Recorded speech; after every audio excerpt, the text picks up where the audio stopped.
ప్రియమైన ఆత్మీయులారా, అందరికీ నమస్కారం. మీ అందరికీ పౌర్ణమి పర్వదిన శుభాకాంక్షలు. ప్రకృతిలో అదేవిధంగా మనిషి జీవితంలో ఈ పౌర్ణమి అమావాస్యకి చాలా ఇంపార్టెన్స్ ఉంటుంది. ఎందుకు అంటే పౌర్ణమి అనగా వెలుగు, అమావాస్య అంటే అంధకారం. అంటే ప్రకృతిలో కూడా ప్రతి నెల 15 రోజులకు ఒకసారి ప్రకృతి కూడా అంధకారం నుంచి వెలుగులోకి ప్రయాణం చేస్తోంది.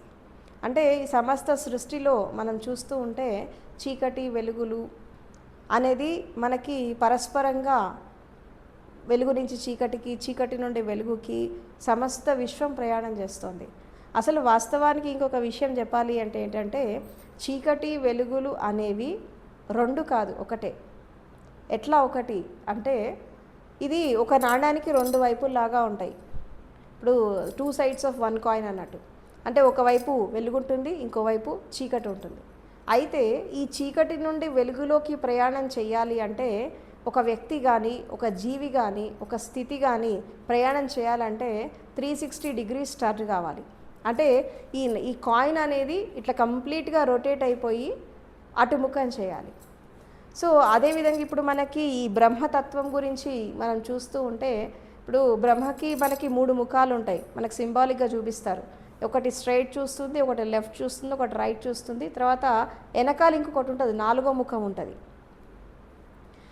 అయితే అందరూ ఈ మూడింటినే చూస్తారు కానీ 4వ దాన్ని చూడరు.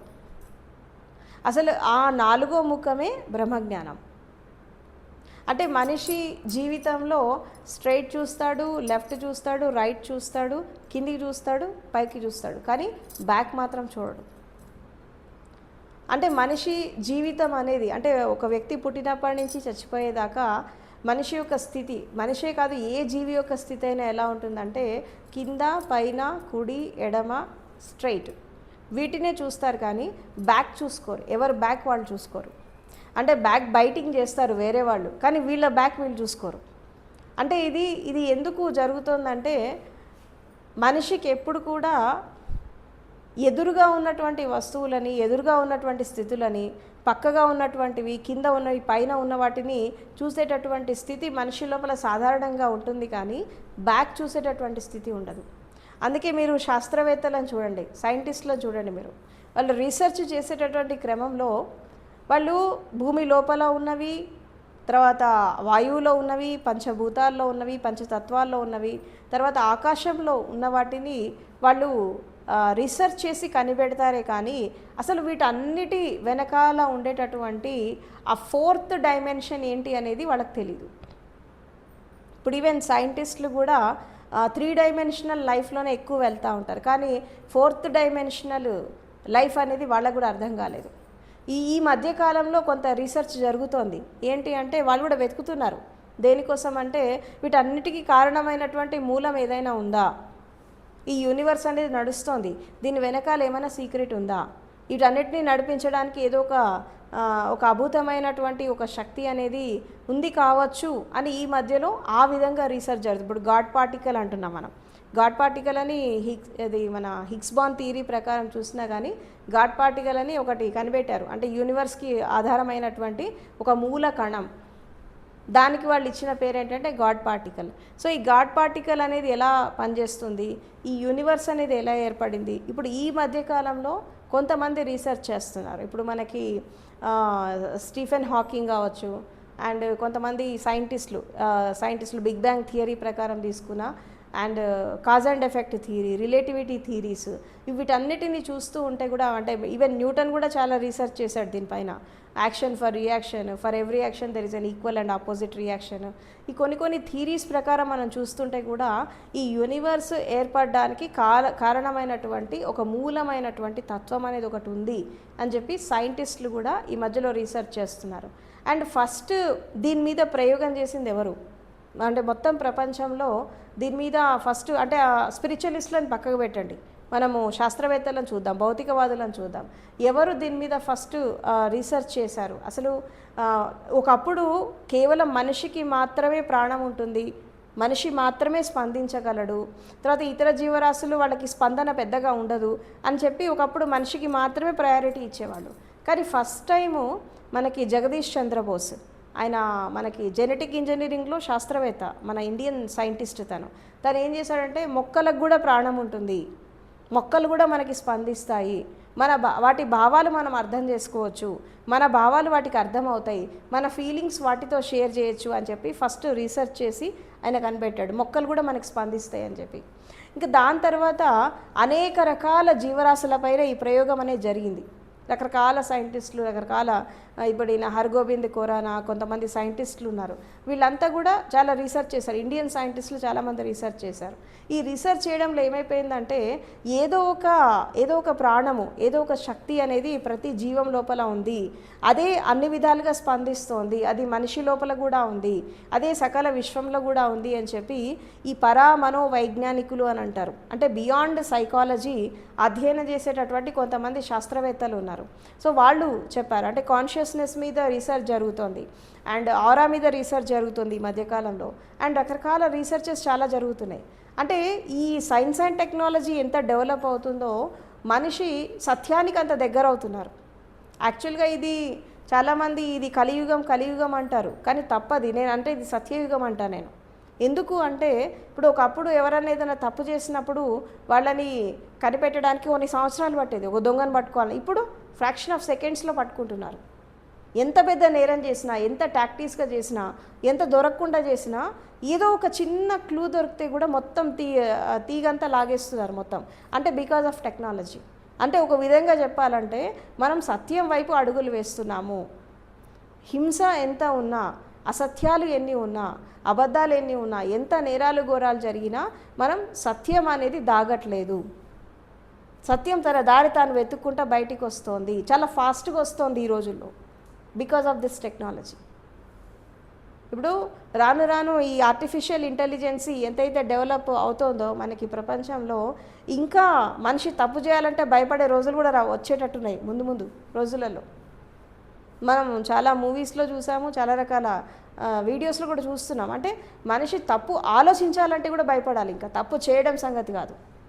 నువ్వు తప్పుడు ఆలోచనలు వస్తేనే అది పట్టేసుకునేలాగున్నాయి ఏఐ వచ్చాక. ఇప్పుడు కొన్ని సందర్భాలు కూడా జరుగుతున్నాయి కొన్ని మధ్యకాలంలో.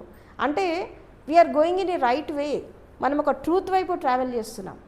సో ఇంత ఆధునిక యుగంలో ఉన్నటువంటి మనుషులకి ఇటు ఆధ్యాత్మిక అనుభవం తీసుకోవాలన్నా, అటు భౌతికమైనటువంటి సత్యాన్ని అర్థం చేసుకోవాలంటే కూడా చాలా ఈజీ ఈ కాలంలో. ఇన్ని ఉన్నప్పటికీ కూడా ఇంకా ఈ ఆధ్యాత్మికవాదులు వెనకబడి ఉండద్దు. ఉంటే ఏమవుతుందంటే యూ మిస్ యువర్ లైఫ్, జీవితాన్ని మిస్ అయిపోతారు. మళ్ళీ అవకాశం వస్తుందో రాదో ఎవరికి తెలుసు. ఎందుకంటే ఇప్పుడు జనరల్గా ప్రతి దానికి ఒక ఆధారం ఉంది, ప్రతి స్థితికి ఒక ఆధారం ఉంది. ఇక్కడ బ్లైండ్గా ఏది జరగదు, ప్రతిదానికి ఒక ప్రూఫ్, ఒక ఆధారం ఉంది. ఎందుకంటే ఇవాళ రేపు సైంటిఫిక్ వేస్లో అన్నీ ప్రూవ్ అయిపోతున్నాయి. కాబట్టి ఈ బ్రహ్మతత్వంలో ఏదైతే మనకి ఈ 3 ఫేసెస్ ఆఫ్ లైఫ్ మనకు తెలుసు, 3 ఫేసెస్, మళ్ళీ కింద పైన టాపు బాటమ్ మనకు తెలుసు. కానీ ఈ 4th ఫేస్ ఏదైతే ఉందో దాని గురించి మనం చేసేటటువంటి అన్వేషణ ఏదైతే ఉందో అదే స్పిరిచువాలిటీ. ఇప్పుడు మనిషి 3 వైపులా చూడగలడు, కింద పైన వెనకాల చూడలేక తల వెనక్కి తిప్పేస్తావు రోబోలాగా. నువ్వు తిప్పలేవు. ఎందుకు తిప్పలేవంటే నీకు అది లేదు, ఆ క్యాపబిలిటీ లేదు. మరి ఆ నేత్రం ఎక్కడుంది? ఈ చర్మ చక్షువులతో, ఈ భౌతికమైన కళ్ళతో మనము ఫ్రంట్ చూస్తున్నాం, లెఫ్ట్ చూస్తున్నాం, రైట్ చూస్తున్నాం, కింద చూస్తున్నాం, పైన చూస్తున్నాం, కానీ బ్యాక్ చూడట్లా. ఈ బ్యాక్ చూడడానికి నీకు కావాల్సింది ఈ నేత్రాలు పనికిరావు, నీకు అంతర్నేత్రం కావాలి. నీకేం కావాలా? ఇన్నర్ ఐ కావాలి నీకు. అవుటర్ ఐస్తో నువ్వు బ్యాక్ చూడలేవు. ఆ ఇన్నర్ ఐని జాగృతం చేసుకోవడమే స్పిరిచువాలిటీ. దాన్ని మనం ఏమంటాం? జ్ఞాననేత్రం అంటాం, దాన్నే అంతర్నేత్రం అంటాం. దివ్యనేత్రం కాదు. మళ్ళీ దివ్యనేత్రం ఉంటే నేను గతం చూసా, భవిష్యత్తు చూసా, ఇటు తిరిగా, ఇది కాదు జ్ఞాననేత్రం. దాన్నే ఇన్నర్ ఐ అంటారు, తర్వాత జ్ఞాననేత్రం అంటారు. ఈ జ్ఞాననేత్రం ఎప్పుడైతే ఓపెన్ అవుతుందో అప్పుడు నీ బ్యాక్ నీకు తెలుస్తుంది, నీ వీపు నువ్వు చూసుకోగలుగుతావు. అప్పుడు అది అది బ్యాక్ అనేది ఓపెన్ కావాలి, తర్వాత ఇన్నర్ అనేది ఓపెన్ కావాలి అంటే మనం భౌతిక ప్రపంచంలో మన జీవితాన్ని మనం ఎలా లీడ్ చేయాలి అంటే ఎన్లైటన్మెంట్కి మూల కారణం అంటే జ్ఞానోదయం పొందడానికి మూలమైనటువంటి ఆ స్థితి ఏంటి అంటే మనం ఒకే ఒక దానికోసం మనం అన్వేషణ చేస్తున్నాం. ఏంటి అంటే మన ఫోర్త్ హెడ్. ఏంటది? ఫోర్త్ హెడ్, అది బ్యాక్ హెడ్. 3 మనం ఎలాగో చూస్తున్నాం. తర్వాత బ్యాక్ హెడ్ ఒకటి ఉంది. బ్రహ్మకి 4 ముఖాలు ఉంటాయి కదా, 4వ ముఖం కోసం మనం అన్వేషణ చేస్తున్నాం. అందుకే దానికి ఏమన్నారు? బ్రహ్మ జ్ఞానము అన్నారు దాన్ని. చతుర్ముఖ బ్రహ్మకి, బ్రహ్మ అంటే వ్యక్తి కాదు ఇక్కడ, అదొక సింబాలిక్గా చూపించారు. అసలు బ్రహ్మకి 4 తత్వాలు ఉంటాయి. ఒకటి ఏంటి? మైత్రి, కరుణ, ముదిత, ఉపేక్ష. 4 క్వాలిటీస్ ఉంటాయి. అనంతమైనటువంటి మైత్రి ఒక రూపం, అనంతమైనటువంటి కరుణ ఒక రూపం, అనంతమైనటువంటి ముదిత. ముదిత అంటే ఏంటంటే ఒక విధంగా కంపాషన్ అన్నట్టు, కరుణ. తర్వాత అనంతమైనటువంటి ఉపేక్ష. ఉపేక్ష అంటే ఏంటంటే సమత, ఈక్వానిమిటీ, అంటే స్థితప్రజ్ఞత.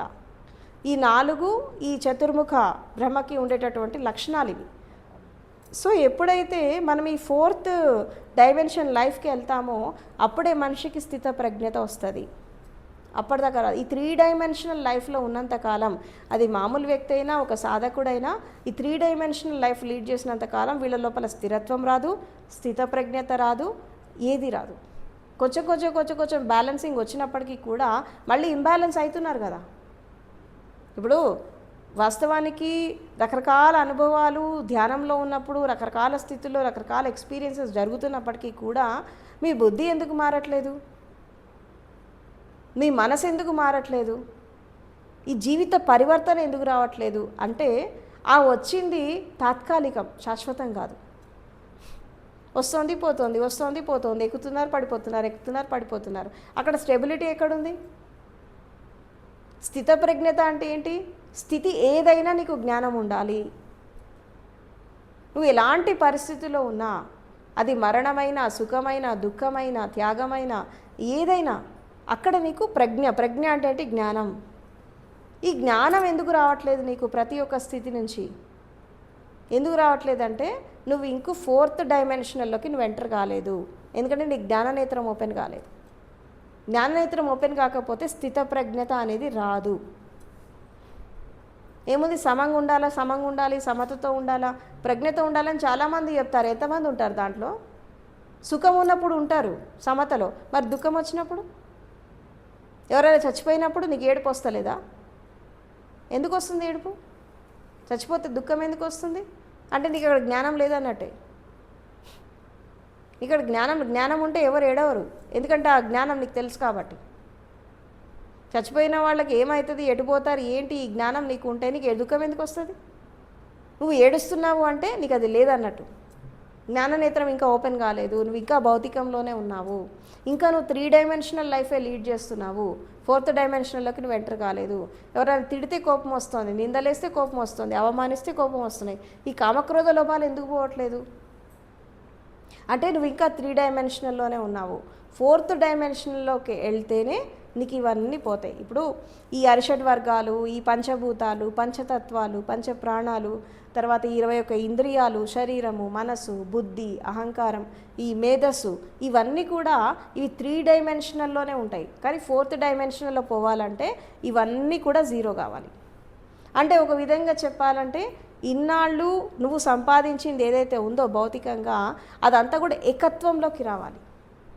అంటే టోటల్ ఎనర్జీస్ నీ బాడీలో, నీ మైండ్లో, నీ ఇంద్రియాల్లో, నీ మెదడులో, నీ మేధస్సులో, నీ ప్రాణశక్తిలో ఉన్న ప్రతి ఒక్క శక్తి మొత్తం ఫోకసింగ్ అయిపోయి అది అంతర్నేత్రం ద్వారా ప్రయాణం చేసినప్పుడు జ్ఞాననేత్రం ఓపెన్ అవుతుంది. ఇప్పుడు అంతా స్ప్లిట్ అయిపోయింది, మొత్తం రకరకాలుగా స్ప్లిట్ అయిపోయింది, అంటే ఖండితం అయిపోయింది. మళ్ళీ అఖండంలోకి రావాలి కదా.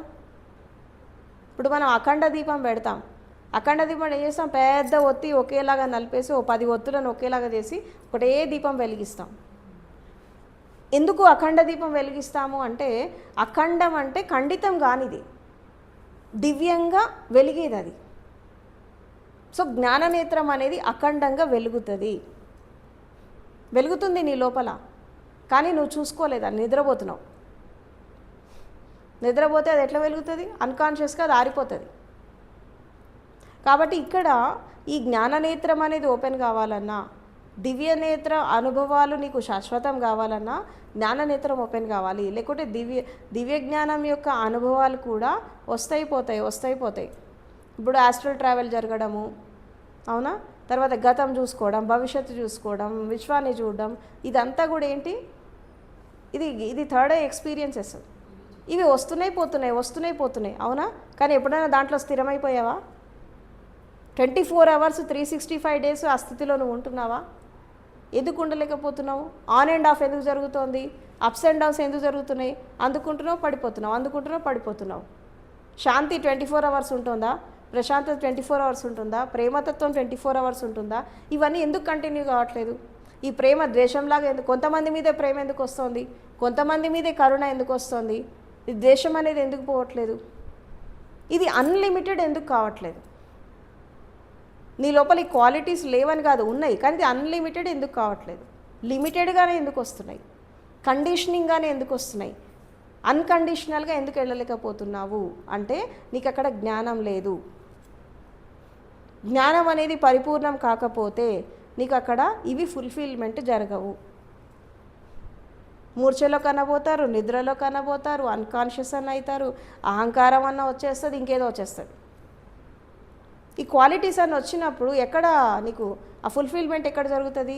జరగదు. కాబట్టి కొన్ని కోట్ల మంది వెళ్తున్నారు ఆధ్యాత్మిక మార్గంలో, రకరకాల గురువులు, రకరకాల సంస్థల దగ్గర పోతున్నారు, కానీ అల్టిమేట్ గోల్ రీచ్ అయ్యే వాళ్ళు ఎంతమంది ఉన్నారు? చాలా తక్కువ మంది ఉంటారు. మరి అందరు ఎందుకు వెళ్ళలేకపోతున్నారు? అందరు వీటిలో ఇరుక్కుపోతారు.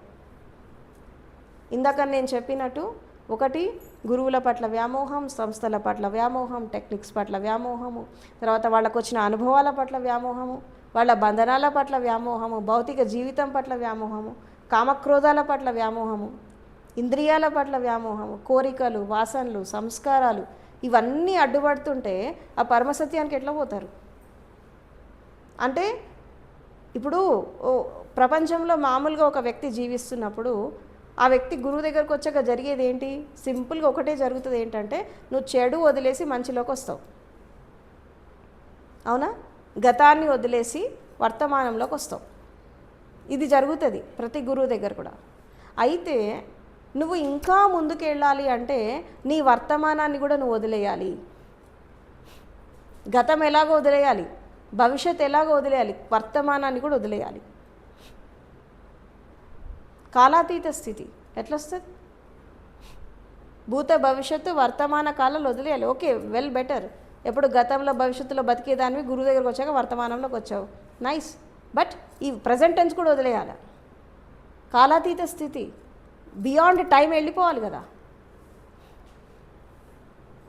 ఇప్పుడు beyond mind, beyond body, beyond time, beyond ఇంద్రియాస్, బియాండ్ యువర్ ఎనర్జీస్, వీటన్నిటికీ బియాండ్ పోవాలి అంటే సమయాతీత, కాలాతీత, ఇంద్రియాతీత, మనాతీత, తర్వాత టైమ్లెస్నెస్, ఈగోలెస్నెస్, ఇవన్నీ పోతేనే అక్కడ సమాధి ఎక్స్పీరియన్స్ అనేది అక్కడ వస్తుంది. అసలు ఆ స్టేట్లోకి ఎందుకు, ఇప్పుడు ధ్యానంలో కూర్చుంటే చాలామంది ఎప్పుడు టైం అయిపోతుందా, ఎప్పుడు లేపుతారా అని చూస్తూ ఉంటారు. కానీ రియల్గా నువ్వు మెడిటేటివ్నెస్లోకి వెళ్ళిపోతే నీకు టైం ఉండదు. అక్కడ నువ్వు టైంకి అతీతంగా వెళ్ళిపోతావు. నీకు అన్నం గుర్తురాదు, నీళ్లు గుర్తురావు, నీకు తెల్లారిందా గుర్తురాదు, రాత్రి అయిందా గుర్తురాదు, నీకేం తెలియదు అసలు. You will be in that state 24/7. గంటకి ఎందుకు లేస్తున్నారు అంటే ఇంకా నీకు అక్కడ మైండ్ పనిచేస్తోంది. అప్పుడప్పుడు నేను 3 months నేను స్టార్టింగ్లో మెడిటేషన్ చేసేటప్పుడు 3 months ఆ మెడిటేటివ్నెస్లో ఉంటే అసలు ఎప్పుడు తెల్లారిందో తెలిసేది కాదు, ఎప్పుడు పొద్దుగుకిందో తెలిసేది కాదు, ఎప్పుడు ఏం జరిగిందో తెలుసు కాదు. 3 months 3 minutes లాగా అయిపోయినాయి. బయట చూసే వాళ్ళకి 3 months అనిపించింది, నాకేదో 3 నిమిషాలేనా అన్నట్టు ఫీలింగ్ వచ్చింది. నాకు తెలీదు నువ్వు ఎప్పుడు వెళ్ళావో తెలుసా నీకు అని మా మదర్ అడిగింది. ఏమో ఇప్పుడే కదా వెళ్ళింది అని అన్నా నేను. లేదు 3 months అవుతుందని చెప్పి బయటకు వచ్చాక. టైమ్లెస్నెస్, ఆ స్థితికి మీరు వెళ్ళగలిగారా? చుట్టుపక్కల ఎంత డిస్టర్బెన్స్ అన్నా ఉండని నీకేం ఫరక్ పడదు, ఏమన్నా జరగని చుట్టూ దాని మీద నీకేం పెద్ద ధ్యాస ఉండదు. నీ ధ్యాసలో నీ స్థితిలో నువ్వు ఉండిపోతావు. అలా ఆ స్టేట్ ఎప్పుడైనా అనుభవించారా? ఎందుకు ఆ స్థితికి వెళ్ళలేకపోతున్నారు అంటే దీని అన్నిటికీ ముఖ్యమైన ఆధారం ఏంటంటే జ్ఞానము. అసలు ధ్యాన సాధన కంటే జ్ఞాన సాధన చాలా ఇంపార్టెంట్. చాలామంది ధ్యానం ధ్యానం ధ్యానం అని వెళ్ళాడుతూ ఉంటారు. ధ్యానం చేస్తే ఏం రాదు. అసలు నువ్వు ధ్యానం ఎందుకు చేస్తున్నావు అది కూడా తెలియాలి, క్లారిటీ. జ్ఞానం కోసం చేస్తున్నావు. చాలామందికి ధ్యానమే టార్గెట్ లాగా ఉంటుంది కానీ జ్ఞానం టార్గెట్ కాదు వాళ్ళకి. ఎందుకు కాదు అంటే వీళ్ళు జ్ఞానం కోసం వెతకరు. ధ్యానం చేసామా, ప్రశాంతంగా ఉన్నామా, శాంతి వచ్చిందా, హాయిగా ఉన్నామా, అయిపోయింది, కథం, బిందాస్, దేర్ ఎండ్స్ ద మ్యాటర్. మళ్ళీ వీళ్ళ లోపల భయాలు పోవు, కోరికలు పోవు, ఈర్ష్యా ద్వేషాలు పోవు, కామక్రోధ లోభాలు పోవు. అవునా? ఇవన్నీ ఉంటాయి. మళ్ళీ ఎవరైనా కొంచెం కీ ఇచ్చారనుకో లేస్తారుగా. అప్పటిదాకా ప్రశాంతంగా ఉన్నవాళ్ళు ఎవరైనా కొంచెం ఇట్లా కీ ఇస్తే లేస్తారు. అంటే పైపైన పోతున్నాయి కానీ అంతర్లీనంగా పోవట్లేదు.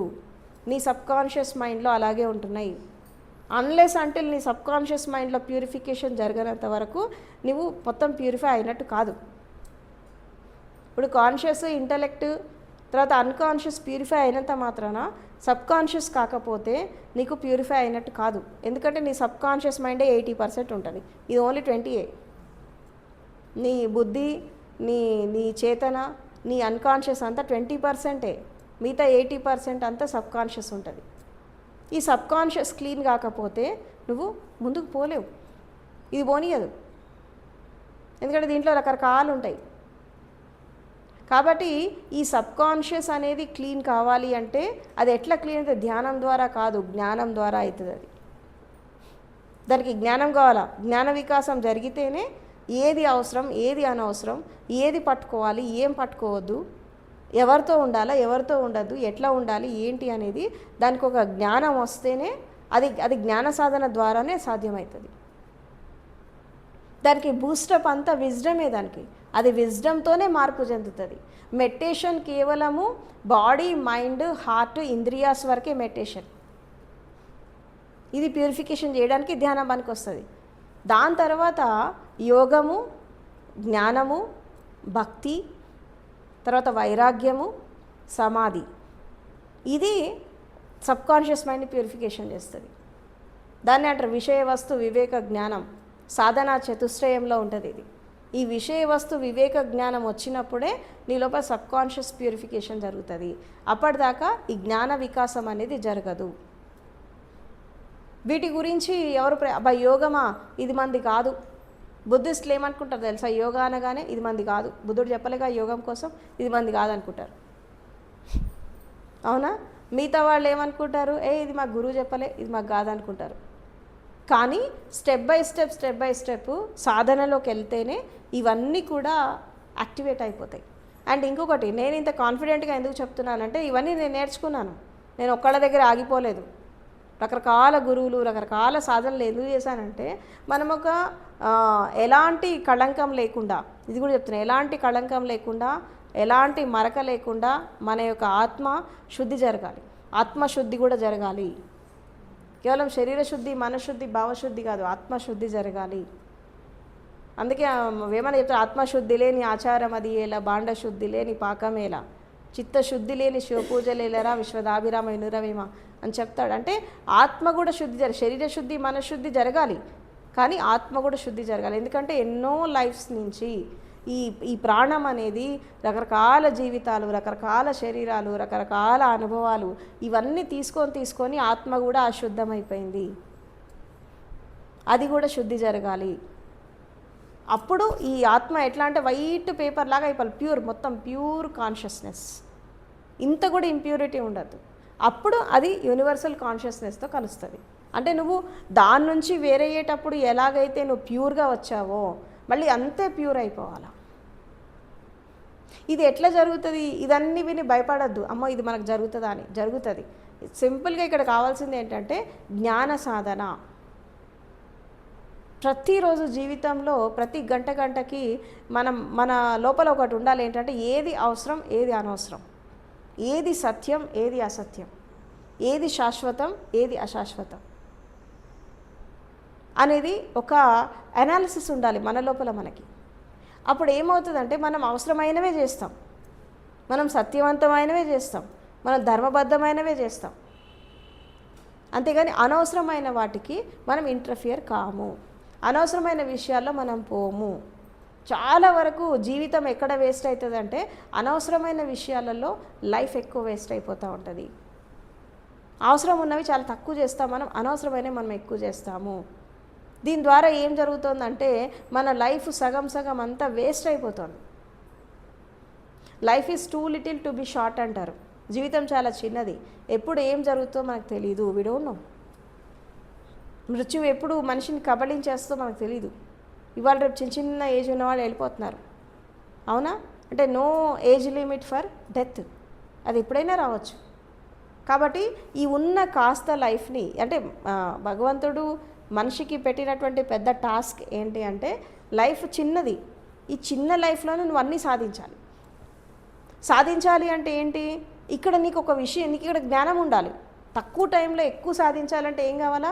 నీకు తెలివి ఉండాలా, మేధస్సు ఉండాలి, తర్వాత జ్ఞానం ఉండాలి. అప్పుడు ఏమవుతుందంటే నీకున్న టైంని యూటిలైజ్ చేసుకొని చాలా ఎదుగుతావు బ్రహ్మాండంగా. నీకు జ్ఞానం ఉంటే ఏం చేస్తావు?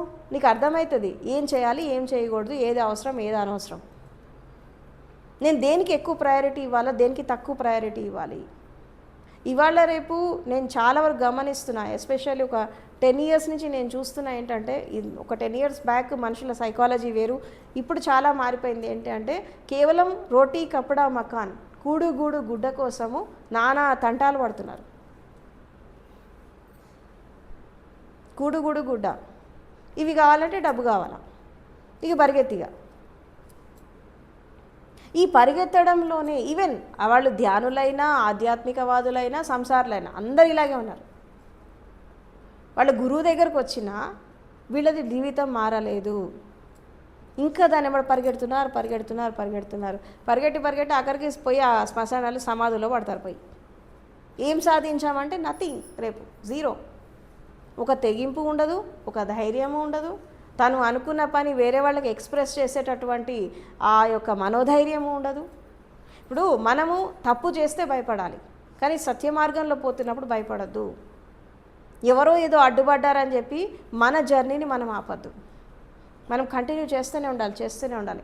ఏదేమైనా దాన్ని సాధించాలి. ఇప్పుడు నీకు సత్యం తెలియనంత కాలం అందరిలాగా బతికేసావు, కానీ ఇప్పుడు నీకు తెలిసింది కదా, తెలిసి తప్పు చేయొద్దు. తెలిసినాక తప్పు చేయదు. తెలియని వాళ్ళు చేశారంటే ఓకే, ఎక్స్క్యూజ్ ఉంటుంది, కానీ తెలిసి ఇప్పుడు భగవంతుడు నీకు ఒక అవకాశం ఇచ్చాడు జీవితంలో, నీకు ఒక గురువు ఉన్నాడు, నువ్వు దీంట్లోకి వచ్చేసాక నీ మొత్తం మారిపోవాలా, నీ లైఫ్ స్టైలే మారిపోవాలా. ఇది మారాలి అంటే భౌతిక జీవితంలో చాలా మార్చుకోవాలి. డే టు డే రొటీన్ లైఫ్లో మనం చాలా చేంజెస్ తెచ్చుకోవాలి. ఏంటా చేంజెస్ అంటే, ఫస్ట్ మనిషి జీవితంలో పెద్ద శత్రువు ఏంటి అంటే ఆకర్షణ, అట్రాక్షన్. ప్రధానికి అట్రాక్ట్ అయిపోతూ ఉంటాడు, అవసరం ఉన్నా లేకున్నా చూడగానే అది కావాలనిపిస్తుంది, అవునా? అది ఏదైనా, అది స్త్రీ పురుషుల మధ్యలో ఉండే ఆకర్షణ కావచ్చు, లేదంటే వస్తువుల పట్ల కావచ్చు, లేదంటే స్టేటస్ పట్ల కావచ్చు, పొజిషన్ పట్ల కావచ్చు, ప్రపంచం పట్ల కావచ్చు, వాట్ ఎవర్ ఇట్ మేబీ. అది ఆకర్షణ అనేది మనిషిని ఫస్ట్ లాగేస్తుంది, అవునా?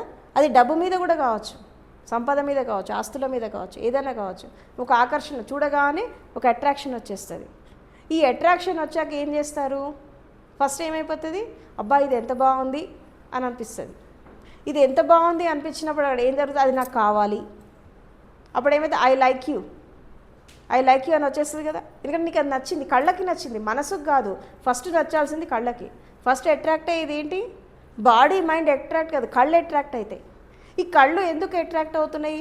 ఒక స్థితిని చూసినప్పుడు అంటే కళ్ళ ద్వారా నీ శక్తి అక్కడికి వెళ్ళిపోతుంది. గుర్తుపెట్టుకోండి, ఆకర్షణ ఎందుకు వస్తుంది? ఒక వ్యక్తిని చూసినా, ఒక స్థితిని చూసినా, ఒకదాన్ని చూసినా ఆకర్షణ ఎందుకు వస్తుందంటే కళ్ళ ద్వారా నీ శక్తి అనేది దానికి ట్రాన్స్ఫర్ అయిపోతుంది. ఆ ట్రాన్స్ఫర్ అయినప్పుడు ఏమవుతుంది? ఆల్రెడీ దాంట్లో వెలుగుందా, మళ్ళీ నీ వెలుగు అక్కడ పడేసరికి ఏమైతే అది అందంగా కనబడుతుంది. అదేమవుతుంది? అది అందంగా అనిపిస్తుంది. ఎందుకంటే ఈ శక్తి డబల్ అయిపోయింది కదా. అసలు దానికి అందం వచ్చింది దాంట్లో ఉన్న అందం వల్ల కాదు, నీ దృష్టి దాని మీద పడడం వల్ల దానికి అందం వచ్చేసింది. ఆ అందంతో నువ్వేమైపోయావు, ఆకర్షించబడ్డావు. ఈ ఆకర్షణ ఏమైపోతుంది, మెల్లమెల్లగా అమ్మ నాకు అది కావాలి కావాలి అని పరిగెడతారు. ఇక ఆ పరిగెట్టినప్పుడు ఏమవుతుంది, వ్యామోహం వచ్చేస్తుంది. ఏమొస్తుంది, అటాచ్మెంట్. ఇదంతా ఒక సిస్టమ్, ఇది అటాచ్మెంట్. ఇది ఇక్కడ వ్యక్తియా మనుషుల అదంతా కాదు, ప్రపంచంలో సాధారణంగా జరిగేది ఇదే. అది చిన్న వస్తువు నుంచి పెద్ద వస్తువుల దగ్గర నుంచి, తర్వాత వ్యక్తి దగ్గర నుంచి సమిష్టి వరకు, విశ్వంలో ఏదైనా కానీ, ఈవెన్ ఆంతరంగికంగా కూడా కావచ్చు. ఇది కూడా చెప్తున్నా, ఆంతరంగిక అనుభవాల పట్ల కూడా కావచ్చు, బాహ్యంగా అనుభవాల పట్ల కూడా కావచ్చు. సమిష్టిగా చెప్తున్నా నేను. ఒక స్త్రీ పురుషుల ఆకర్షణ గురించి నేను మాట్లాడట్లా. సమిష్టి ఆకర్షణ ఎట్లా ఉంటుంది, తెల్లారు లేస్తే నువ్వు ఎన్నో కళ్ళు తెరిచి చూస్తూ ఉంటావు. అప్పుడు దృష్టి దాని మీద పడ్డప్పుడు ఏమైపోతుంది అంటే నీ లోపల ముద్ర పడిపోతుంది. ఏమవుతుంది, ఆ ఇమేజ్ ముద్ర పడుతుంది. ఇక నువ్వు కళలు కంటా ఉంటావు దానికోసం. ఏం చేస్తావు, కళలో తేలుతావు, అబ్బా నాకు అది కావాలి, నాకు అది కావాలి. అది నీకు దక్కుతుందా దక్కదా అని కూడా చూడవు, నాకు అది కావాలి. అప్పుడు ఏమవుతుంది, దాని పట్ల నువ్వు అటాచ్మెంట్ వచ్చేసింది. ఆ అటాచ్మెంట్ కొంతమందికి ప్రేమలాగా మారుతుంది. అటాచ్మెంట్ ఏమైపోతుంది, ప్రేమలాగా మారుతుంది. అది ప్రేమలాగా మారినప్పుడు మళ్ళీ అక్కడ వ్యామోహము ప్రేమ రెండు కలిసే ఉంటాయి. అయితే ప్రేమ అనేది ప్యూర్గా ఉండదు, అక్కడ వ్యామోహమే ఎక్కువ ఉంటుంది. ఎందుకంటే ఐ లైక్ యూ అన్నావు కదా, ఐ లవ్ యూ చెప్పాలా, ఐ లైక్ యూ అనే దాంట్లో ఏముంటుంది, నేను ఇష్టపడుతున్నా అంటే ఎట్ ఎనీ కాస్ట్ నాకు కావాలి, అది అంతే. అది ఎదుటి స్థితిలో అది దానికి నువ్వు కావాలా వద్దా అని ఉండదు. ఇక అక్కడ లాజిక్లు ఉండవు. ఇక అక్కడ లాజిక్ ఐ లైక్ యూ అనే దగ్గర లాజిక్ ఉండదు. ఇక ఎదుటి వాళ్ళ గురించి ఆలోచించరు. ఐ లెక్క నాకు కావాలంతే, వాళ్ళకి ఇష్టం ఉన్నా లేకున్నా నాకు కావాలి. ఎందుకంటే ఐ లైక్ యూ. ఎక్కడైతే ఇష్టం ఉంటుందో అక్కడ వ్యామోహం ఉంటుంది. ఆ వ్యామోహానికి గుడ్డిది ఇది, దానికి కళ్ళు ఉండవు. వ్యామోహం ఏం చేస్తుంది, అది గుడ్డిది అన్నట్టు, దానికి కళ్ళు ఉండవు, ఇష్టం వచ్చినట్టు బిహేవ్ చేస్తుంది. అక్కడ ఏం జరుగుతుంది, హింస జరుగుతుంది. వ్యామోహం ఉన్న చోట ఏమవుతుంది, హింస జరుగుతుంది. ఎందుకంటే నువ్వు ఎదుటి వాళ్ళ గురించి ఆలోచించావు కదా, నీకు నచ్చినట్టు నువ్వు చేసుకుంటా పోతావు, వాళ్ళకి నచ్చినా నచ్చకపోయినా నువ్వు చేసుకుంటా పోతావు. దాన్ని సాధించడానికి నువ్వు ఎంత దూరమైనా పోతావు. అక్కడ మళ్ళీ ధర్మాధర్మాలు ఉండవు, సత్యాసత్యాలు ఉండవు, విచక్షణ ఉండదు, ఏది ఉండదు. ఎందుకంటే వ్యామోహానికి కళ్ళు ఉండవు కదా. విచక్షణ ఎందుకు ఉంటుంది అంటే కళ్ళు ఉండవు దానికి. వ్యామోహం వచ్చిందంటే అక్కడ హింస చేసైనా సరే నేను దాన్ని దక్కించుకోవాలా. అది వస్తువైనా, డబ్బైనా, మనుషులైనా, స్థితి అయినా, వాట్ ఎవర్ ఇట్ మేబీ, అది ఏదైనా ఆ టైంలో ఏది ఉన్నా కానీ అక్కడ హింస జరుగుతుంది. హింస జరిగినప్పుడు ఆ ప్రేమ వెళ్ళిపోతుంది అక్కడ. ఇట్లా ఏమవుతుందంటే ప్రతి వస్తువు మీద, ప్రతి స్థితి పట్ల మనము ఆకర్షించబడతాము, వ్యామోహాల్లో వెళ్ళిపోతున్నాము. వ్యామోహం అనేది ఏమైపోతే కోరిక అయిపోతుంది. ఆ కోరిక నీకు నెరవేరితే అది నీకు మంచిది, నీ కోరిక నెరవేరకపోతే అది చెడ్డది. దాని పట్ల ఏమొచ్చేస్తుంది, ద్వేషం వచ్చేస్తుంది. ఆ ద్వేషంతో నువ్వేం చేస్తున్నావు, హింస చేస్తున్నావు. అక్కడ ప్రపంచంలో జరిగే హింసలన్నీ ఇలాగే జరుగుతున్నాయి. ఆకర్షణ వ్యామోహం అయిపోతుంది, వ్యామోహం అనేది అది ఒక ఇష్టం అయిపోతుంది, ఇష్టం కోరికలాగా మారుతుంది. కానీ ఇష్టం ఏం కావాలి, ఇక్కడ ప్రేమలాగా మారాలి, కానీ కోరిక అయిపోతుంది. ఆ కోరిక జనించినప్పుడు దాన్ని ఎలాగైనా సాధించుకోవాలి అనేటటువంటి ఆ నెగిటివ్ కాన్సెప్ట్ అనేది ప్రతి వ్యక్తి లోపల వస్తుంది. దానివల్ల హింస జరుగుతుంది అక్కడ. మరి ఇప్పుడు ఈ వ్యామోహం కానీ, ఈ ఇష్టం కానీ ప్రేమలాగా మారాలంటే ఇక్కడ ఏం కావాలా, దీన్ని ఎలా మనం ట్రాన్స్ఫర్మేషన్ చేసుకోవాలి, ఈ కోరికని, ఈ వ్యామోహాన్ని ప్రేమలాగా మనం ఎలా మార్చుకోవచ్చు చెప్తారు ఎవరైనా? అది దేని మీదైనా కానీ, ఇది అని కాదు, ప్రతి దాని మీద సమిష్టిగా మాట్లాడుకుందాం మనం. ఎందుకంటే మనిషి బతికేదే దీంతో, మనిషి బ్రతికేదే ఈ కాన్సెప్ట్తో. ఈ వ్యామోహం అనేది అంటే ఆకర్షణ, ఇష్టము, కోరిక, వ్యామోహం, ఇది step by step with in fraction of సెకండ్స్లో ఇది జరుగుతుంది. అది మన లోపల జరుగుతుంది. ఇది ప్రతి వస్తువు మీద, ప్రతి స్థితి మీద జరుగుతుంది. లోపల బయట అంత తేడా లేదు, ఎక్కడైనా ఇది జరగచ్చు.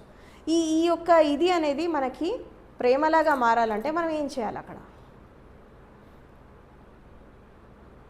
చెప్పండి.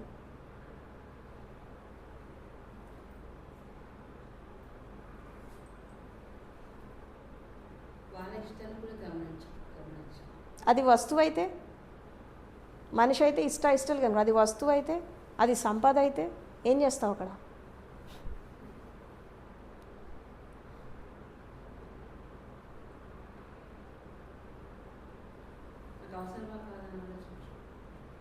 ఇంకా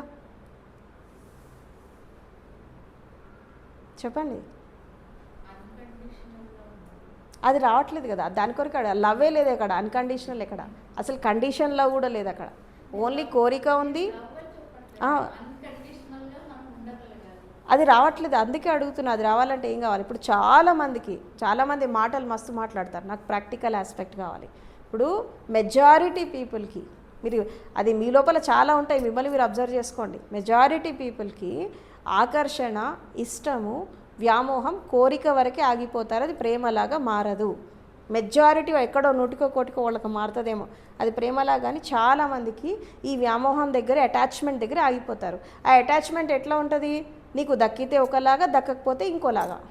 దక్కినప్పుడు దాన్ని దక్కించుకోవాలి, దాన్ని కాపాడుకోవాలని అది ఒక వ్యామోహం పడిపోతుంది. దక్కకపోతే దాన్ని చంపేయి, దాన్ని నరికి, అయితే దాన్ని నాశనం చేయి, అది ఇక ద్వేషంలాగా మారిపోతుంది. అయితే ఈ వ్యామోహం అనేది ప్రేమలాగా ఎట్లా మారాలి?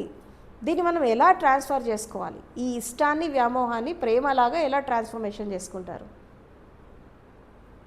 దీన్ని ఎలా మనం మార్చుకోవాలి? ఇదంతా మన చేతుల్లోనే ఉంటుంది కదా. దీన్నే మనం ఇప్పుడు ఈ హింసని అహింసా మార్గంలోకి మనం రావాలి. ఎట్లా వస్తాం? ఇప్పుడు అహింస అనగానే ఏదో జంతువులను కాపాడమే కాదు, నిన్ను నువ్వు కాపాడుకో ఫస్ట్ వీటన్నిటి నుంచి. అహింస అంటే జంతువులను మాత్రమే కాపాడడం కాదు, వీటి నుంచి నిన్ను నువ్వు కాపాడుకోవాలా. ఇది పెద్ద సాధన మనిషికి. ఏది? ఈ ఆకర్షణ నుంచి, ఈ వ్యామోహాల నుంచి, ఈ ఇష్టాల నుంచి దీన్ని నిన్ను నువ్వు కాపాడుకొని, నిన్ను నువ్వు బ్యాలెన్స్ చేసుకొని, నీ లోపల హింస జరగకుండా, ఈ హింస విరాట్ రూపం దాల్చి బయట వాళ్ళని హింసించకుండా నిన్ను నువ్వు ఎలా కాపాడుకుంటావు? ఇది నిన్ను నువ్వు కాపాడుకోవాలంటే ఈ ఇష్టము, వ్యామోహం అనేది ప్రేమలాగా మారాలి. ఇది మారితేనే బయట హింస జరగదు, నీ లోపల కూడా నీకు జరగదు. ఇది ఎలా మనం ట్రాన్స్ఫర్మేషన్ చేసుకుంటాము? దీనికి ఏమైనా సాధన ఉందా? దీన్ని ఎలా మనం మార్చుకోవాలా? ఇప్పుడు మార్చుకోవడం అంటే పైపైన మారితే సరిపోదు, సబ్కాన్షియస్ లెవెల్లో మార్పు రావాలి అక్కడ. అది కూడా ఇమీడియట్గా రావాలి. ఎట్లా వస్తుంది అది?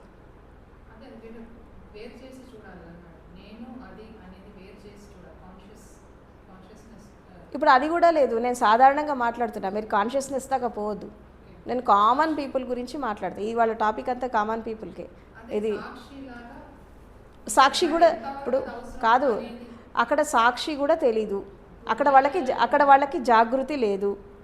వాళ్ళు ఎలా దాన్ని ట్రాన్స్ఫర్మేషన్ చేసుకుంటారు? ఇప్పుడు ఇంకొకటి, ఇష్టానికి, వ్యామోహానికి, తర్వాత ప్రేమకి ఉన్నటువంటి తేడా ఫస్ట్ తెలుసుకోవాలా. ఇప్పుడు ఒక వ్యక్తిని చూసినా, ఒక స్థితిని చూసినా మనం ఆకర్షించబడ్డాం, అట్రాక్షన్ వచ్చేసింది, ఇది బాగుంది. కళ్ళు చూడగానే మనసు ఏం చెప్తుంది? అబ్బా ఇది బాగుంది అంటది. ఆ తర్వాత ఏం చేస్తారు? అబ్బా నాకు ఇది కావాలి. ఈ ఇమీడియట్గా మనసు ఊరుకుంటుందా? నాకు కావాలి అంటది. కావాలంటే చాలామంది ఏం చేస్తారు? కావాలా, నేను సాధిస్తా దాన్ని, అది అంటారు. ఈ సాధించేటటువంటి క్రమంలో అది నీకు దక్కచ్చు, దక్కకపోవచ్చు. చాలామంది ఏమైనా సరే దాన్ని సాధించాలి అని అనుకుంటారు. కానీ ఈ సాధించడంలో భాగంగా వాళ్ళు ఎంత హింస చేస్తున్నారు, వీళ్ళు ఎంత సఫర్ అవుతున్నారు, ఎదుటి వాళ్ళని ఎంత సఫర్ చేస్తున్నారు, అది అక్కడ వ్యక్తే కానక్కర్లా. ఒక పువ్వు కావచ్చు, ఒక చెట్టు కావచ్చు, ఒక స్థితి కావచ్చు, ఒక జీవి కావచ్చు, అక్కడ వస్తువు ఏదైనా ఉండొచ్చు. ఆ వస్తువు ఇంపార్టెంట్ కాదు, ఏదైనా కానీ. ఇప్పుడు ఫర్ ఎగ్జాంపుల్ ఒక పువ్వును చూసాం, ఆ పువ్వు చాలా అందంగా కనబడింది, అవునా? అది కళ్ళు ఆకర్షించబడ్డాయి, అబ్బాయి పువ్వు ఎంత బాగుంది, దృష్టి వెళ్ళిపోయింది కదా. అప్పుడు మనసు ఏం చెప్తుంది? అబ్బాయి చాలా బాగుంది.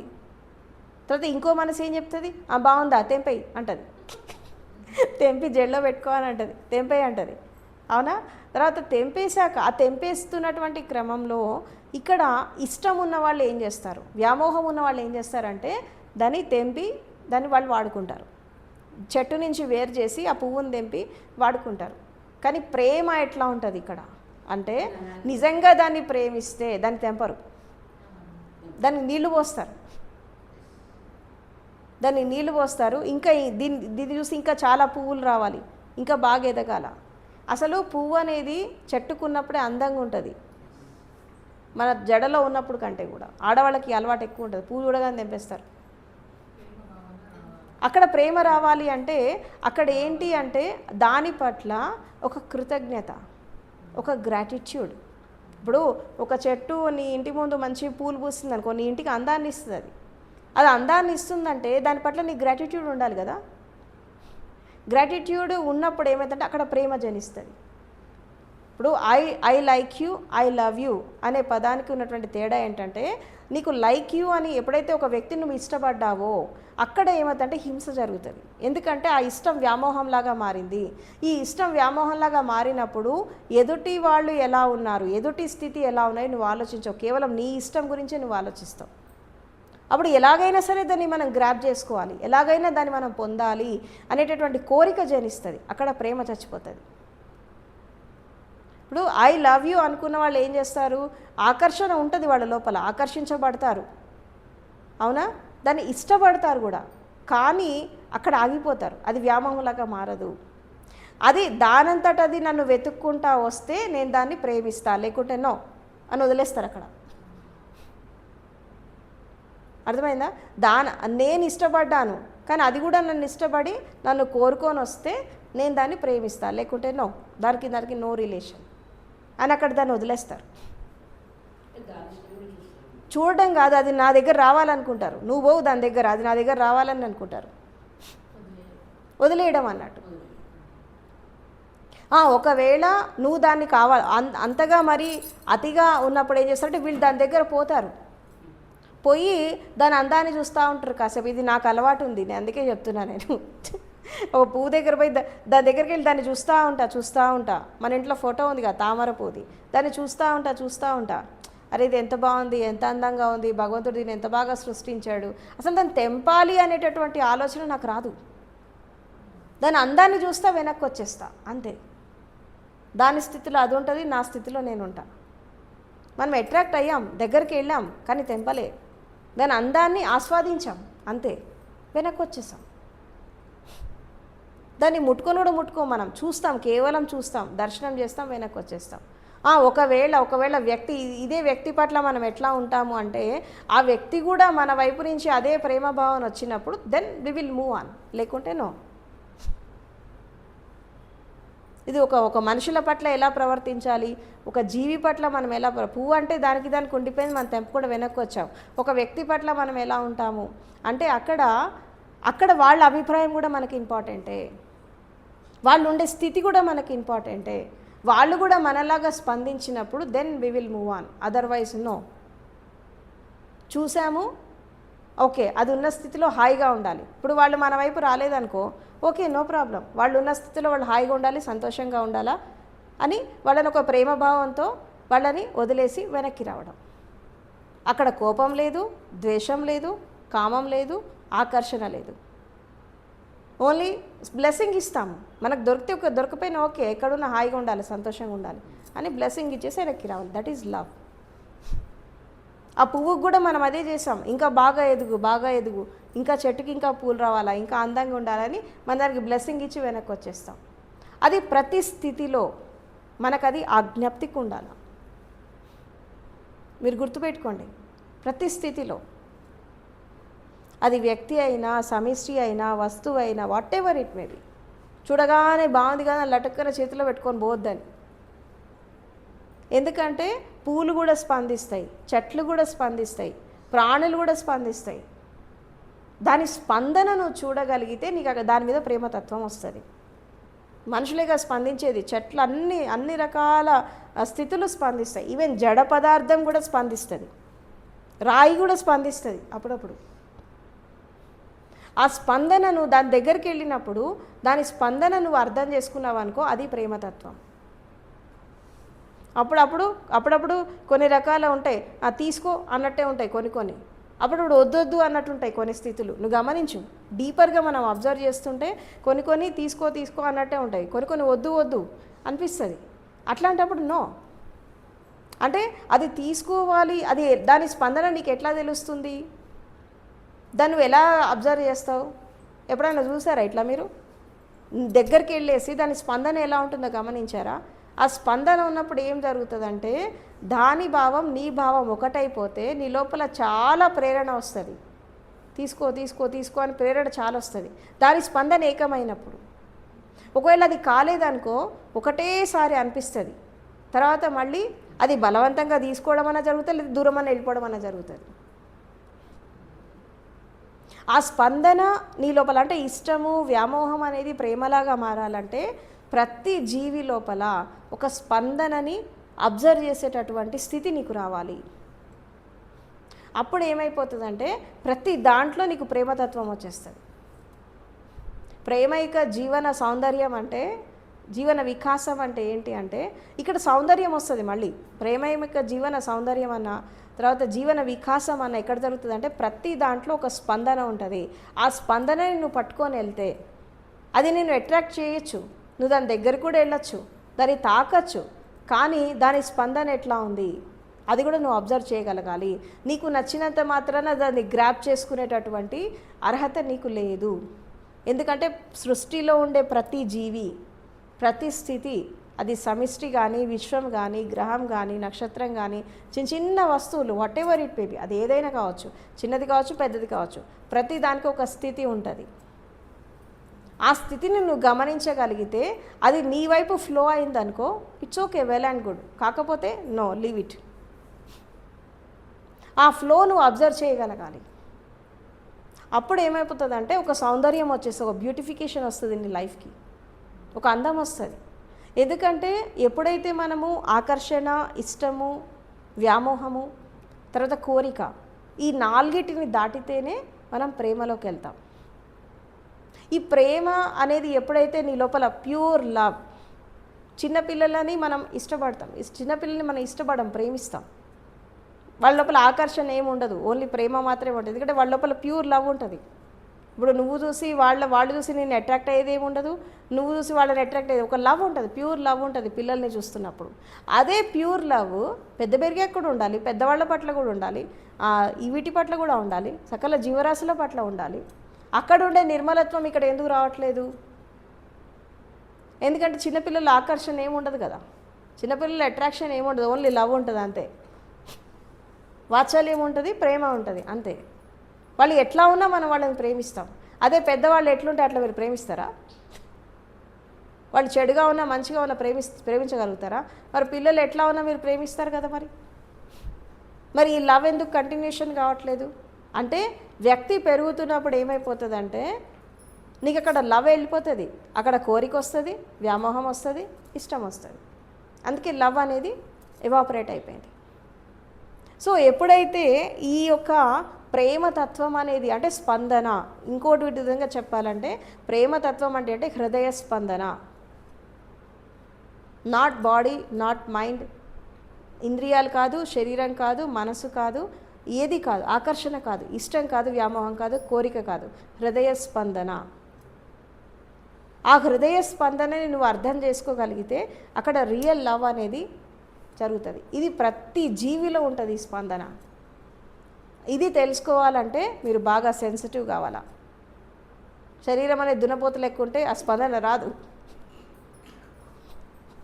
సెన్సిటివ్. చిన్నపిల్లల బాడీ ఎట్లా ఉంటుంది, చిన్నపిల్లల శరీరం, నవ్వుతున్నారు ఎందుకు, చిన్నపిల్లల శరీరం ఎట్లా ఉంటుంది అంత సెన్సిటివ్. ఇక్కడ ముందు బాడీ సెన్సిటివ్ కావాలంటే మైండ్ సెన్సిటివ్ కావాలా. ఈ మైండ్ సెన్సిటివ్నెస్ ఎలా వస్తుంది? మీకు మనసు ఉందా? అసలు ఉందా మనసు? చచ్చిపోలే. ఇంకా ఇన్నాళ్ళ నుంచి ధ్యానం చేస్తున్నారు, మనసు చచ్చిపోలే. ఎప్పుడు పంపిస్తారు దాన్ని? అది ఉన్నంతకాలం బాధే. మనసు ఉన్నంతకాలం మనిషికి అంత దుఃఖమే. మనసే సుఖానికి దుఃఖానికి మూల కారణం. మనసే మాయ, మనసే ఆకర్షణ, ఇవన్నీ చేసేది మనసే. ఈ మనసు పరిధి నుంచి హృదయ పరిధిలోకి ట్రాన్స్ఫర్మేషన్ జరగాలి అంటే ఫీల్ ఉండాలి మనిషికి లోపల. ప్రతి దాని పట్ల ఒక ఫీల్, ఒక ఇమోషన్, తర్వాత ఒక కేరింగ్, ఒక కన్సర్న్, ఇవన్నీ కూడా హృదయ స్పందనలు. ఇవన్నీ కూడా అవునా? మనిషి కనబడగానే వెళ్ళి పట్టుకోవడం కాదు లవ్ అంటే. ఇదేంటి? ఇది అట్రాక్షన్. అవునా? ఇదేంటి? అట్రాక్షన్. ఆ పట్టుకోగానే ఏమైపోతుంది, అక్కడ కోరికన రావచ్చు, వ్యామోహమన రావచ్చు, ఇష్టమన రావచ్చు, హింస జరగచ్చు, ఇంకేదో జరగచ్చు. ఇది సిల్సిలా, ఒకటి ఉందంటే ఇంకోటి నడుస్తూ ఉంటుంది. అవునా? అంటే ఇక్కడ ఈ హృదయ స్పందన రావాలంటే ఏం చేయాలి? ఇక్కడ ఈ మైండ్ నుంచి మనం హృదయంలోకి ఎలా రావాలి చెప్పండి. ఇప్పుడు నువ్వు ఆధ్యాత్మికంగా ఎదగాలన్నా హృదయంలోకి రావాల్సిందే. నువ్వు ప్రపంచంలో ప్రేమతత్వంతో బతకాలన్నా, కరుణతో, జాలి, దయ, మానవత్వంతో బతకాలంటే హృదయంలో రావాల్సిందే. ఇది రాకపోతే నీకు సుఖము లేదు, శాంతి లేదు, జ్ఞానం లేదు, మేధస్సు లేదు, ఏది లేదు, అసలు నీకు లైఫే లేదు. రేపు నీ ఫ్యూచర్ కరెక్ట్గా ఉండాలన్నప్పటికీ కూడా ఇక్కడ కూడా నీకు వేరే వాళ్ళ గురించి వదిలేసేయి, నీ లోపల హింస జరగకుండా ఉండాలని. ఇప్పుడు బలవంతుడు ఏం చేస్తాడు? వేరే వాళ్ళని హింసిస్తాడు. బలహీనుడు వాడు హింసించుకుంటాడు. ఎట్లా హింసించుకుంటాడు? తిండి మానేస్తాడు, నిద్ర మానేస్తాడు, ఓవర్ థింకింగ్ చేస్తాడు, స్ట్రెస్ పెంచుకుంటాడు, తర్వాత అశాంతిగా ఉంటాడు, ఆలోచనలకి గ్యాప్ ఉండదు. అవునా? శరీరాన్ని హింస పెడతాడు, మనసుని హింస పెడతాడు. ఇది వాడికి వాడు వేసుకునేటటువంటి శిక్ష. స్ట్రెస్ అంటే ఏంటో తెలుసా మీకు? స్ట్రెస్ ఎందుకు వస్తుంది అసలు మనిషికి? చెప్పు, స్ట్రెస్ ఎందుకు వస్తుంది? ఇంకా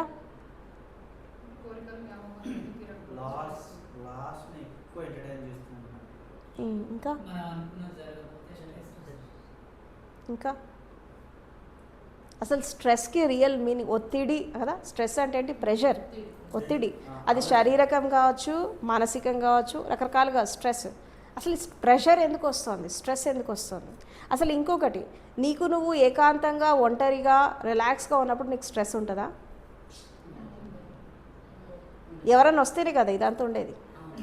నీ లైఫ్లోకి ఎవరైనా ప్రవేశించడమో లేదా అనుకోని సంఘటన జరిగినప్పుడు, అంటే నీకు నువ్వుగా కోరుకోనిది ఏదైనా జరిగినప్పుడు, నువ్వు ఊహించనిది ఏదైనా జరిగినప్పుడు, అనుకుంది కాదు, నువ్వు ఊహించనిది జరిగినప్పుడు స్ట్రెస్ వస్తుంది. నువ్వు అనుకుంది జరిగినప్పుడు స్ట్రెస్ రాదు. నువ్వు ఒకటి అనుకుంటావు, ఇంకోటి జరుగుతుంది అక్కడ. అప్పుడు ఏమైతుంది? స్ట్రెస్ వచ్చేస్తుంది. అసలు ఈ స్ట్రెస్ ఎందుకు వస్తుంది? ఇంకొకటి, అసలు స్ట్రెస్లో ఎందుకు జీవిస్తాడు మనిషి? అసలు రియల్ స్ట్రెస్ అంటే ఏంటి తెలుసా? వేరే వాళ్ళు చేసినటువంటి తప్పులకి, గుర్తుపెట్టుకోండి, రియల్ మీనింగ్ ఏంటంటే వేరే వాళ్ళు చేసిన తప్పులకి, వేరే వాళ్ళు చేసినటువంటి పనులకి నువ్వు శిక్ష అనుభవించడం స్ట్రెస్.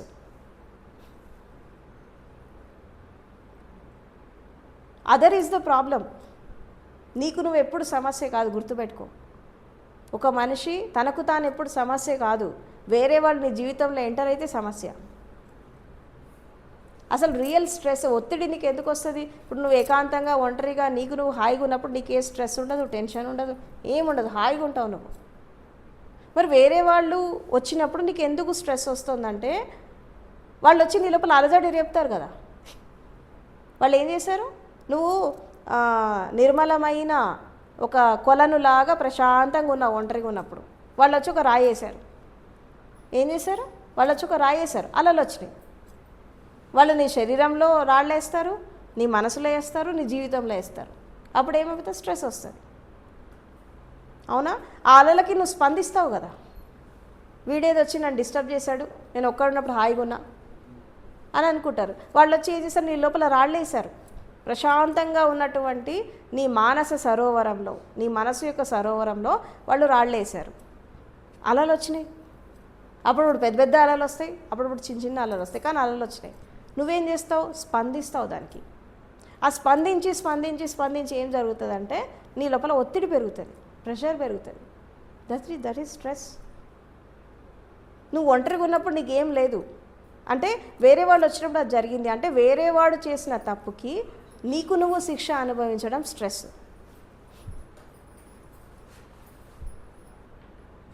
మరి వేరే వాళ్ళు వచ్చినా నువ్వు ప్రశాంతంగా ఉండలేకపోతున్నావు. ఎందుకు అంటే వాళ్ళు రాళ్ళు వేసినప్పుడు, అలలు వచ్చినప్పుడు నువ్వు అలలకి ఇంపార్టెన్స్ ఇస్తున్నావే కానీ నీ లోపల ఉండే ప్రశాంతతకి ఇంపార్టెన్స్ ఇవ్వట్లేదు.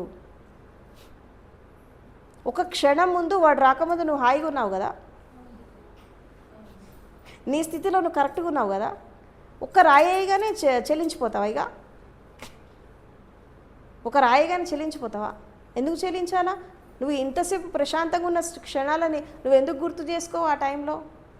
ఈ అలలకి ఎందుకు ప్రాముఖ్యతనిస్తావు? ఎవరో రాయి వేశారని చెప్పి ఆ రాయికి ఎందుకు ఇంపార్టెన్స్ ఇచ్చావు? ఆ రాయి వేయడం వల్ల వచ్చే అలలకి ఎందుకు ఇంపార్టెన్స్ ఇచ్చావు? నీ ప్రశాంత స్థితిని నువ్వు తలుచుకుంటావు. ఆ క్షణం అల వచ్చింది, దాన్ని అలను చూసి నీ స్థితిలో నువ్వు ఉంటే సరిపోతుంది కదా. ఎందుకు ఉండట్లేదంటే జ్ఞానం లేదు, అక్కడ వివేకం పనిచేయదు.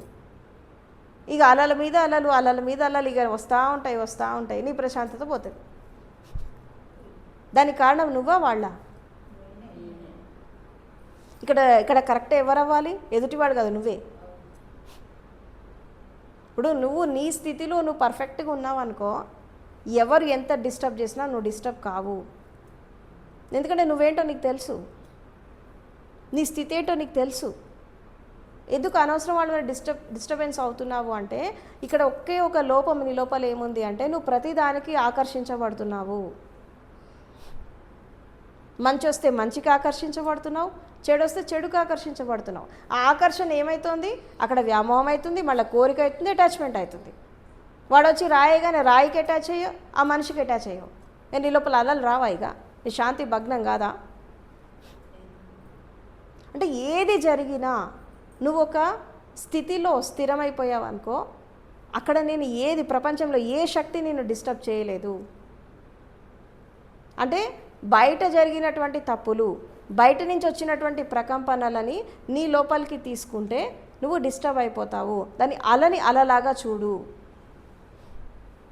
వాడేదో తిట్టాడు, ఓ రాయి వేసాడు, అలా వచ్చింది, ఓకే చూడు, దాని సాక్షిలాగా చూడు. ఎంతసేపు ఉంటుంది అలా? వస్తుంది పోతుంది. ఈ కాసేపు ఉండే అల కోసము నువ్వెందుకు నీ శాంతిని భగ్నం చేసుకుంటున్నావు? నీ జీవితాన్ని ఎందుకు నువ్వు డిస్టర్బ్ చేసుకుంటున్నావు? వాడు శాశ్వతంగా ఉంటాడు నీ దగ్గరకు వచ్చి, వస్తాడు పోతాడు, అయిపోయి. అన్న మాటలు కూడా శాశ్వతంగా ఉంటాయని వాళ్ళు ఒక్కసారి అనిపోతారు. నీ పిచ్చితనంతో నువ్వేం చేస్తావు?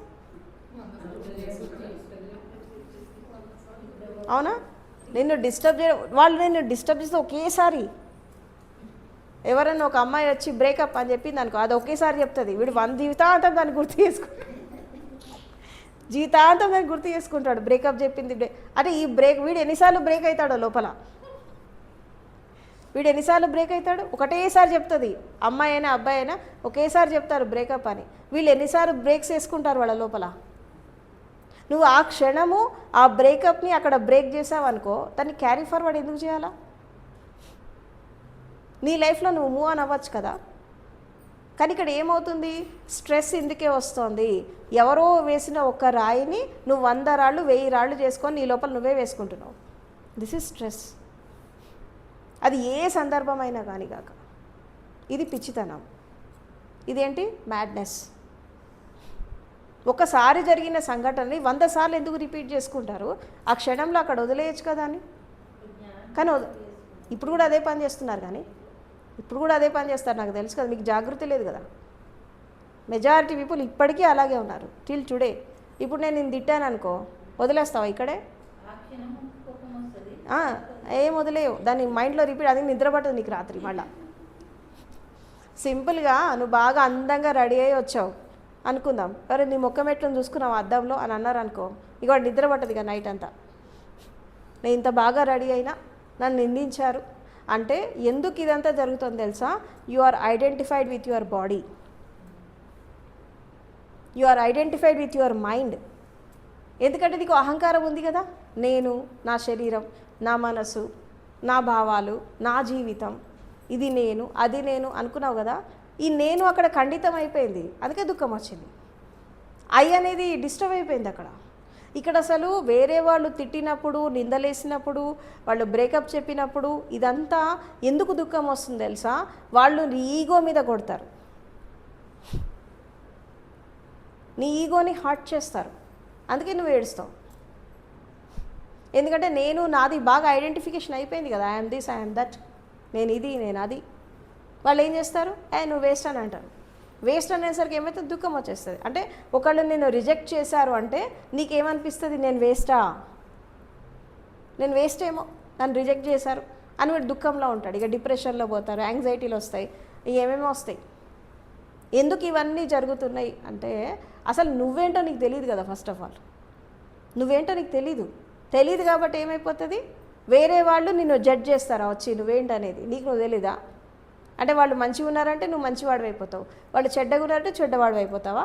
నీకంటూ ఒక పర్సనాలిటీ లేదా, ఒక ఇండివిజువాలిటీ లేదా నీకు?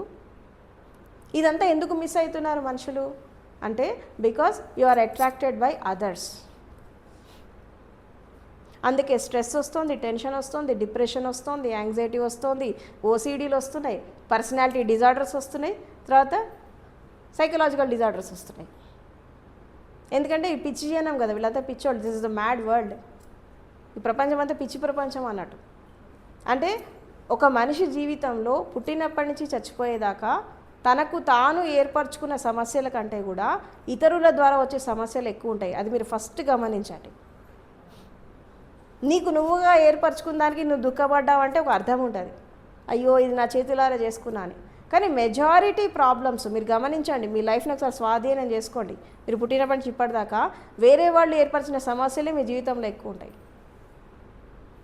అది కారణం ఏదైనా కావచ్చు. అలాంటి వాటికి నీకు నువ్వు ఏర్పరచుకున్న సమస్యలకి నువ్వు దుఃఖపడ్డావంటే ఒక రీజనింగ్ ఉంటుంది. వేరే వాళ్ళు ఏర్పరిచిన వాటికి నువ్వు దుఃఖపడాల్సిన అవసరం నీకేముంది? ఆ మనిషి వచ్చారు వెళ్ళిపోయారు, డిస్టర్బ్ చేశారు వెళ్ళిపోయారు, దేర్ ఎండ్స్ ద మ్యాటర్. దానికి జీవితాంతం ఏడ్చుకుంటా కూర్చోవాలా? జీవితాంతం ఆ కోరికలతో బతకాలా, వ్యామోహంతో బతకాలా, ఆ జ్ఞాపకాలతో బతకాలా? ఇంకా నీకు లైఫ్ లేదా? ముందుకు పోవా ఇక. ఇప్పుడు గుర్తుపెట్టుకోండి, లైఫ్లో ఒకటే ఒక ఫార్ములా చెప్తాను నేను దీనికి. లైఫ్ అనేది ప్రశాంతంగా ఆనందంగా హ్యాపీగా ఉండాలంటే ఒకే ఒక సూత్రం ఏంటంటే, ఈ ప్రపంచంలో ఏదైనా కానీ వస్తుంది పోతుంది.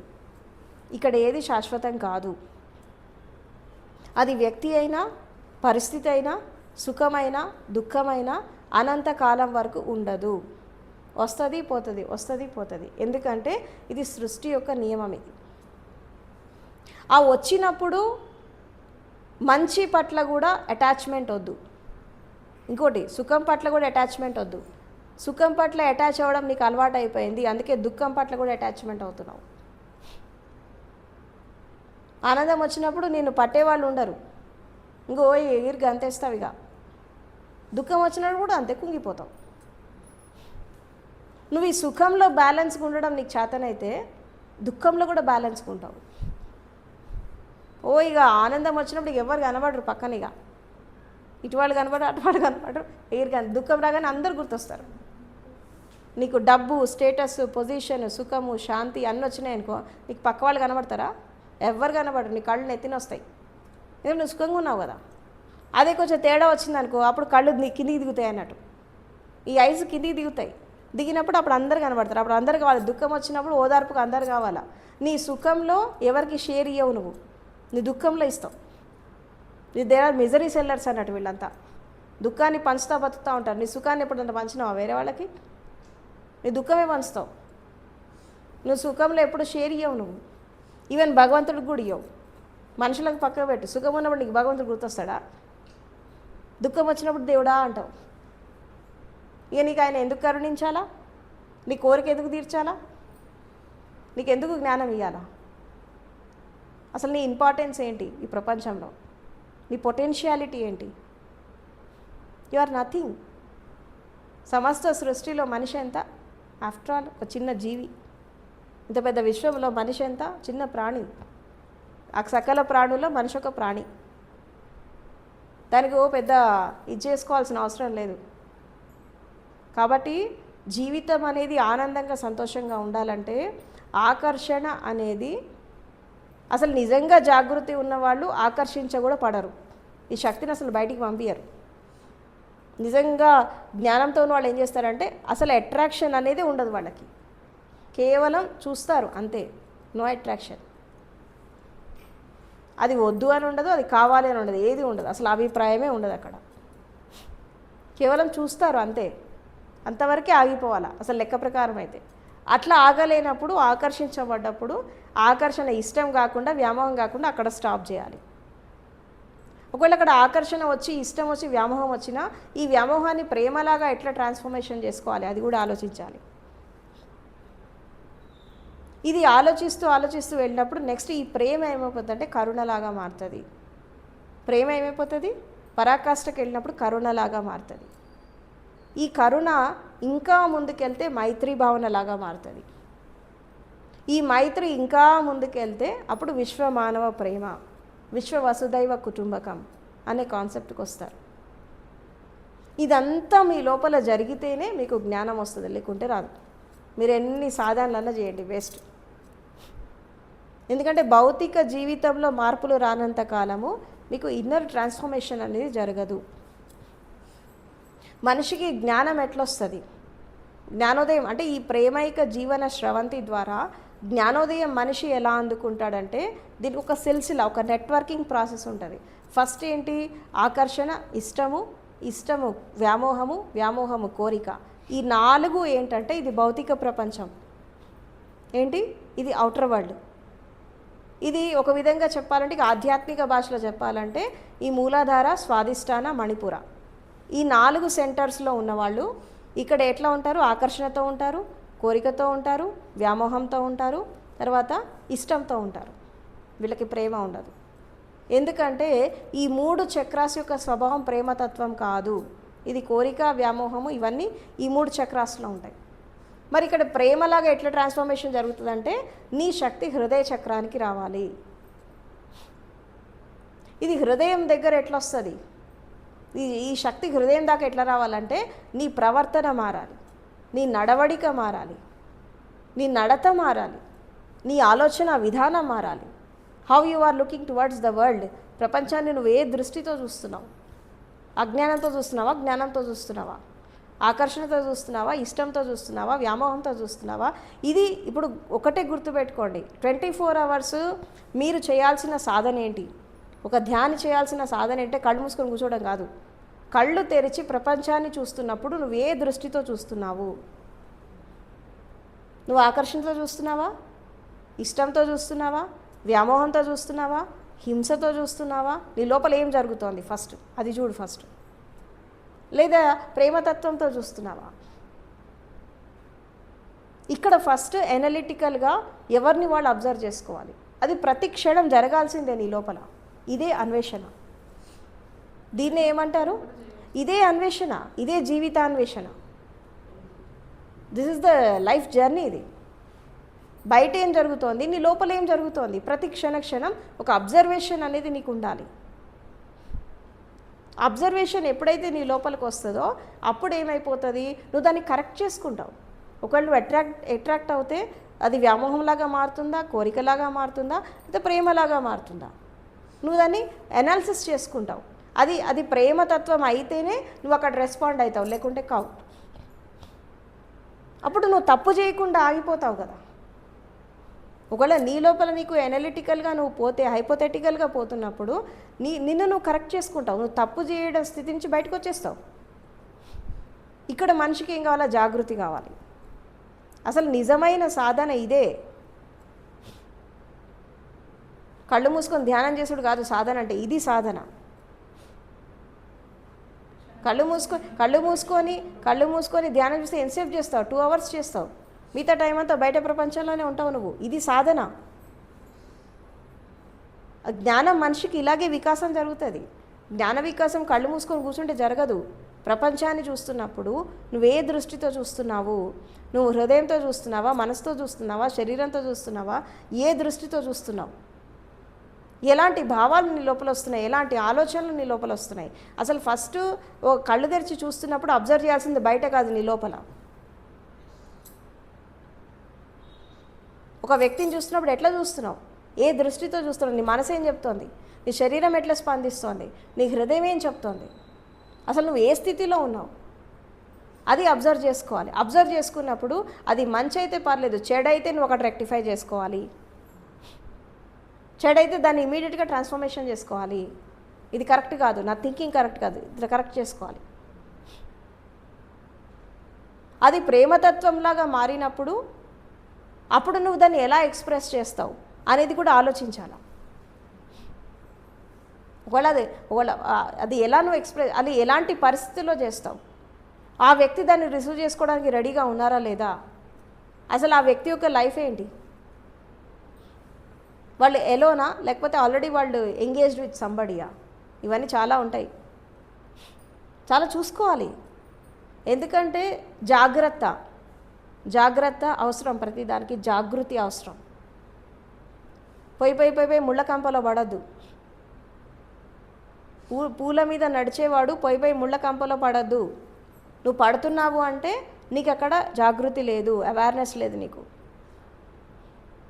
కాబట్టి ప్రతి క్షణం మన శరీరాన్ని, మన మనసుని, మన ఆలోచనలని అబ్జర్వేషన్ చేస్తూ ఉండాలి. ఎందుకంటే భౌతిక ప్రపంచంలో ఉన్నప్పుడు ఇది చాలా అవసరం. అప్పుడు ఏమవుతుంది, ఎప్పుడైతే నువ్వు దీన్ని అబ్జర్వ్ చేస్తూ ఉన్నప్పుడు నీకు ఒక లాభం కలిగేది ఏంటంటే నీ లోపల విషయ వస్తు వివేక జ్ఞానం వస్తుంది. ఇది కూడా జ్ఞానమే. ఏంటి? విషయం పట్ల, వస్తువు పట్ల, ఆ స్థితి పట్ల ఒక వివేకం వస్తుంది, ఒక బుద్ధి వికాసం జరుగుతుంది. అప్పుడు ఏం చేస్తావు? బుద్ధితో పనిచేస్తావు నువ్వు. ఆ బుద్ధితో పనిచేసినప్పుడు ఏం జరుగుతుంది? నీకు అక్కడ అర్థమవుతుంది ఏంటి అంటే ఇది మంచా, ఇది చెడా, ఇది నేను చేయాలా, చేయకూడదా, ఒక అనాలిసిస్గా చేస్తావు నువ్వు. అది అవసరమైతే చేస్తావు, అవసరమైతే అనవసరమైతే చెయ్యవు. నువ్వు దాన్ని చెయ్యి వెనక్కి తీసేసుకుంటావు నువ్వు దాన్ని ఇమీడియట్గా. ఎందుకంటే నువ్వు బుద్ధితో పనిచేస్తున్నావు కాబట్టి. అసలు బుద్ధి వికాసం జరిగిన వాడే బుద్ధుడు. నీ బుద్ధి 100% వికాసం జరిగిందనుకో, నువ్వు బుద్ధుడు అయిపోతావు. ఈ మనస్సుతో ఉన్నంతకాలం, ఈ శరీరంతో ఉన్నంతకాలం నీకు జ్ఞానం అనేది జరగదు. ఇది జరగాలంటే విషయ వస్తు వివేక జ్ఞానం మనిషికి కావాలి. కళ్ళు తెరిచి సాధన చేయడం స్టార్ట్ చేయండి. ఫస్ట్ కళ్ళు మూసి సాధన వస్తుంది.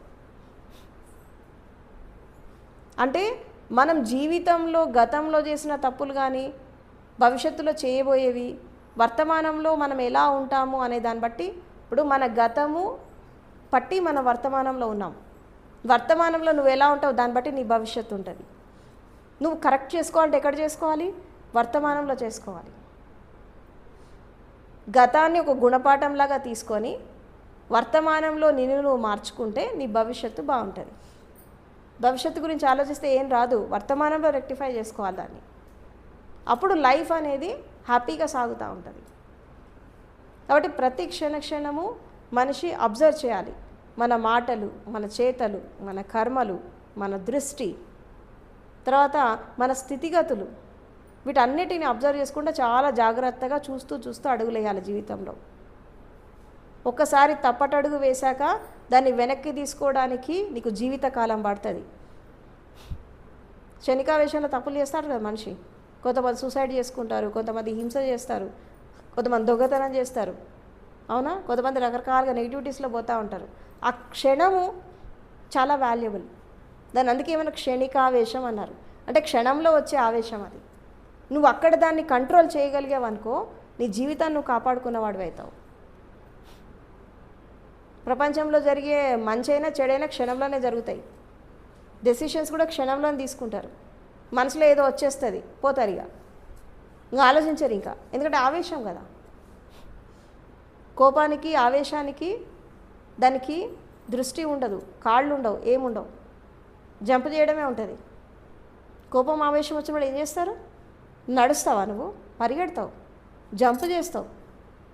ఎందుకంటే లేపుతా లోపల నుంచి ఒక వస్తుంది కదా, ఒక ఫైర్ వస్తుంది లోపల నుంచి, రాగానే జంప్ చేస్తావు. పోయి జంప్ చేసి ఆ సంఘటన అక్కడ జరిగాక అప్పుడు ఏడుస్తావు కూర్చొని, అయ్యో నేను తప్పు చేశానే అని చెప్పి. ఇట్లా ఎంతమంది చేస్తున్నారు యూత్ ఈ మధ్యకాలంలో? ఒక్క క్షణము ఆలోచించి డెసిషన్ తీసుకుంటే అసలు మనిషి జీవితంలో తప్పే చేయడు.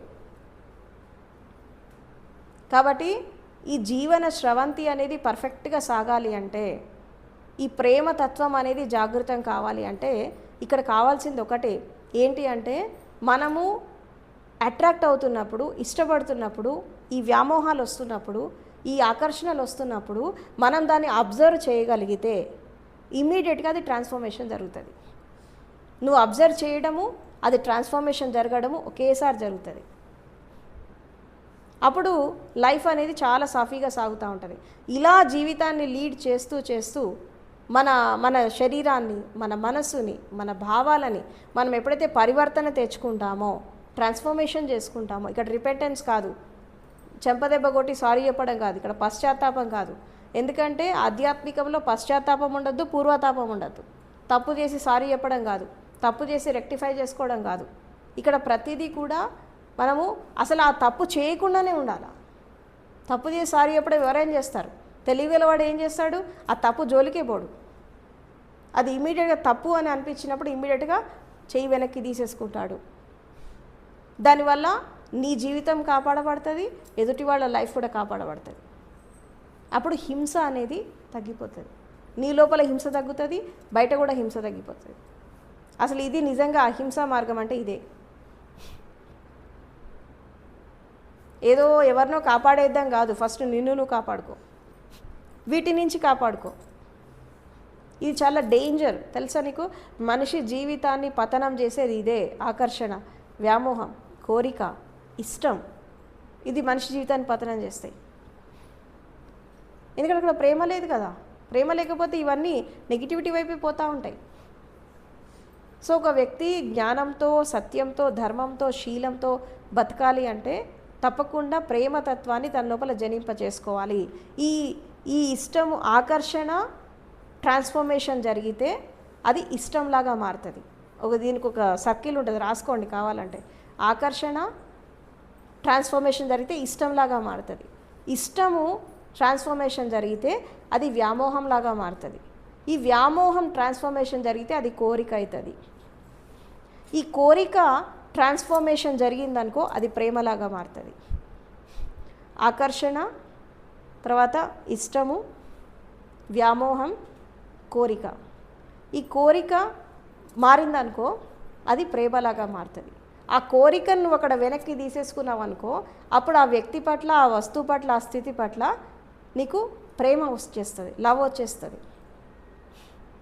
ఈ లవ్ అనేది పరాకాష్ఠకి వెళ్ళిపోయిందనుకో అప్పుడైతే కరుణలాగా మారుతుంది. కంపాషన్, ప్యాషన్ వెళ్ళిపోతే కంపాషన్ వచ్చేస్తుంది.